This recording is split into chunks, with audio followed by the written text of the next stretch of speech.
ఓవైపు ఓఎస్ఎం వివాదం, మరోవైపు రీవాల్యుయేషన్ పోర్టల్పై సైబర్ దాడులు, వరుస సవాళ్లతో సిబిఎస్ఈ ఉక్కిరిబిక్కిరి అవుతోంది.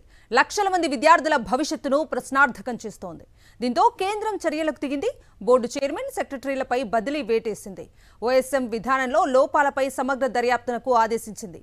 ఈ దర్యాప్తు కమిటీ నెల రోజుల్లో నివేదిక సమర్పించనుంది. మరోవైపు సిబిఎస్ఈ రీవాల్యుయేషన్ పోర్టల్ను లక్ష్యంగా చేసుకుని పెద్ద ఎత్తున సైబర్ దాడులు జరిగినట్లుగా బోర్డు అధికారికంగా ధృవీకరించింది. పోర్టల్ సేవలను నిలిపివేయటమే లక్ష్యంగా హ్యాకర్లు కేవలం 2 నిమిషాల్లో 15 లక్షల హిట్స్తో వ్యవస్థను స్తంభింపజేయడానికి ప్రయత్నించారని బోర్డు తెలిపింది. సైట్ను డౌన్ చేయటమే కాకుండా పోర్టల్లో ఉన్న ఫైళ్లను అనధికారికంగా యాక్సెస్ చేయడానికి 1 లక్షకు పైగా ప్రయత్నాలు జరిగాయని పేర్కొంది. సైబర్ దాడులు జరిగినప్పటికీ రీవాల్యుయేషన్ పోర్టల్ నిరంతరాయంగా పనిచేస్తోందని సిబిఎస్ఈ వెల్లడించింది. ఉదయం 7 గంటల నుంచి ఈ పోర్టల్ అందుబాటులో ఉందని, ఒకే సమయంలో 8,000 మందికి పైగా రియల్ టైం యూజర్లకు మద్దతు ఇస్తోందని తెలిపింది. మంగళవారం మధ్యాహ్నం 3 గంటల వరకు 16,000 మందికి పైగా విద్యార్థులు తమ దరఖాస్తులను విజయవంతంగా పూర్తి చేశారని సిబిఎస్ఈ ప్రధాన కార్యాలయం ప్రకటించింది.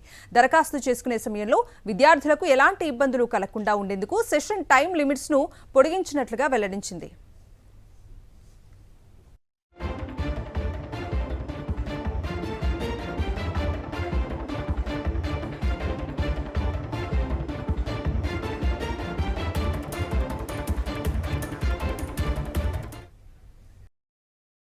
మరిన్ని అప్డేట్స్ కోసం ఛానల్ ను సబ్స్క్రైబ్ చేయండి. నోటిఫికేషన్స్ కోసం బెల్ ఐకాన్ పై క్లిక్ చేయండి.